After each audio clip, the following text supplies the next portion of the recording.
Assalamualaikum warahmatullahi wabarakatuh. Don sanak minang mustika jaya namu jintui basobok balik kita dalam video keliko. Semoga dosanak keseronyo berada dalam keadaan sehat walafiat. Amin ya rabbal alamin. Dosanak minang mustika jaya, dalam video keliko kita akan membahas sentilan pepatah Minang dan maknanya dalam kehidupan sosial dan politik di Indonesia. Tak tungkuik samo makan tanah, tak tilantang samo minum ambun, tarapon samo anyui, tarandam samo basah.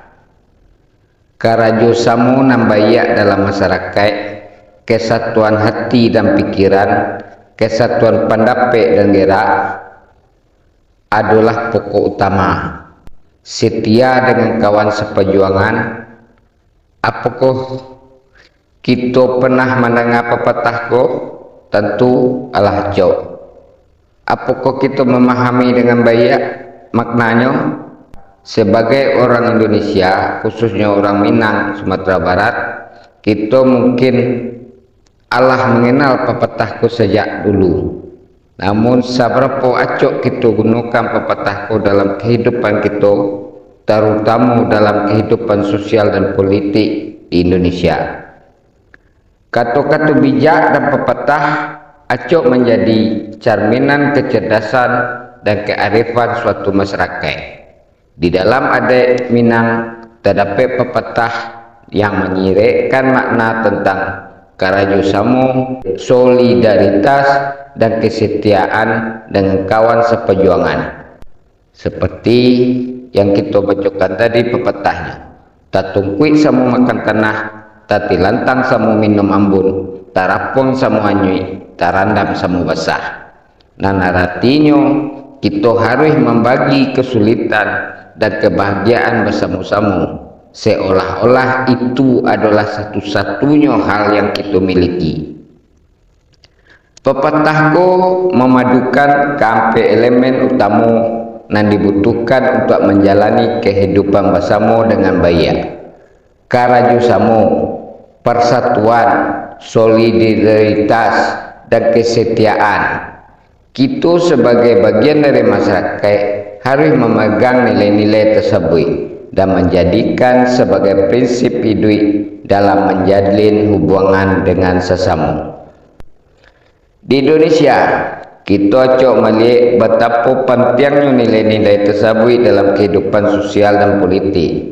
Kita sebagai bangsa yang majemuk, terdiri dari berbagai suku dan agama, membutuhkan kerjasama dan persatuan yang kuat untuk memajukan negaraku. Hanya dengan bersatu dan bekerjasama, kita dapat mencapai tujuan bersama dalam bidang ekonomi, politik, sosial, dan budaya. Namun semakin kita bergerak maju, semakin banyak pula tantangan yang dihadapi.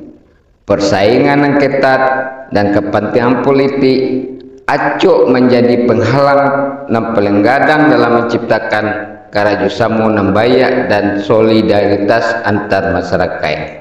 Namun, jika kita mampu utamakan kepentingan bersama di atas kepentingan pribadi atau kelompok, maka segala persoalan dapat terselesaikan dengan baik dan damai. Di tengah konflik sosial dan politik yang terjadi di Indonesia, tetaplah setia dengan kawan seperjuangan, jalinlah hubungan yang baik dengan sesama, dan bersama-sama ciptakan masyarakat yang bersatu, damai dan sejahtera. Seperti halnya pepatah Minang yang mengajarkan kita untuk selalu bekerjasama dalam kesederhanaan dan kebersamaan. Kuncinya adalah kita harus tetap menjunjung tinggi nilai-nilai yang terkandung dalam pepatah tersebut, yaitu kesetiaan, kerjasama, kesatuan hati dan pikiran, serta kesatuan pendapat juga gerak. Jadi, mari kita terapkan nilai-nilai tersebut dalam kehidupan sehari-hari dan bersama-sama berkontribusi memajukan masyarakat dan negara kita. Menerapkan nilai-nilai yang terkandung dalam pepatah Minang tersebut memerlukan kesadaran dan upaya dari seluruh orang. Ada cara sederhana yang dapat dilakukan dalam kehidupan sehari-hari untuk membantu menerapkan nilai-nilai dari pepatah tersebut. Yang pertama, menjaga hubungan antar sesama. Kita harus senantiasa menjaga hubungan yang baik dengan rekan kerja, tetangga, kawan maupun keluarga. Berbincang dan bertukar pikiran secara terbuka dengan mereka, saling tolong-menolong dan saling bantu dalam kebaikan.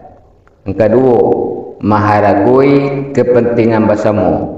Dalam masyarakat terdapat berbagai kebutuhan bersama yang harus dihargai, seperti keselamatan, kebersihan lingkungan, dan kenyamanan hidup. Dalam hal itu kita harus turut serta menjaga memperbaiki keadaan sekitar kita untuk mencapai kesejahteraan bersama. Yang ketiga, membangun solidaritas. Solidaritas dalam masyarakat sangat penting untuk menciptakan rasa saling menghargai, saling menghormati, dan saling mendukung dalam kebaikan. Kita bisa memupuk solidaritas melalui berbagai kegiatan sosial dan kemanusiaan seperti bakti sosial, gotong royong, dan lainnya. Yang keempat, memperjuangkan kepentingan bersama. Negara memiliki berbagai isu yang harus diperjuangkan bersama-sama, seperti penghapusan kemiskinan, korupsi, ketidakadilan, dan lain-lainnya. Kita sebagai warga negara harus ikut serta dalam memperjuangkan pemberantasan isu-isu tersebut demi terciptanya kehidupan yang adil dan makmur bagi sedunia. Yang kelima, membangun kesatuan hati dan pikiran. Kesatuan hati dan pikiran antar warga masyarakat sangat penting untuk menciptakan keharmonisan dalam kehidupan sehari-hari. Kita bisa membangun kesatuan hati dan pikiran dengan senantiasa mengedepankan hormat menghormati, toleransi, dan bekerja sama dalam menjalankan semua kegiatan yang dilakukan. Dalam kesimpulannya, menerapkan nilai-nilai yang terkandung dalam pepatah Minang tersebut membutuhkan kesadaran diri dan keinginan untuk bersama-sama menciptakan kehidupan yang baik dan damai.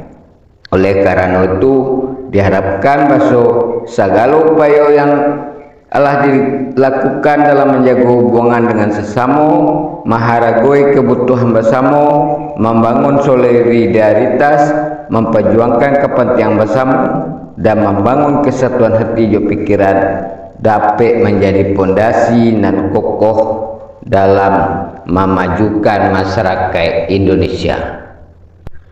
Demikianlah dosana sebenarnya pepatah tak tungkui sama makan tanah, tak tilantang sama minum ambon, tak rapuang sama hanyut, tak randam sama basah. Namanya makna dalam kehidupan sosial dan politik di Indonesia saat ini, kerjasama yang baik di tengah masyarakat, kesatuan hati dan pikiran, kesatuan pendapat juga kesetiakawanan itu nilai yang terkandung dalam pepatah tersebut. Terima kasih atas segala perhatiannya. Mohon maaf atas segala kekurangannya. Wassalamualaikum warahmatullahi wabarakatuh.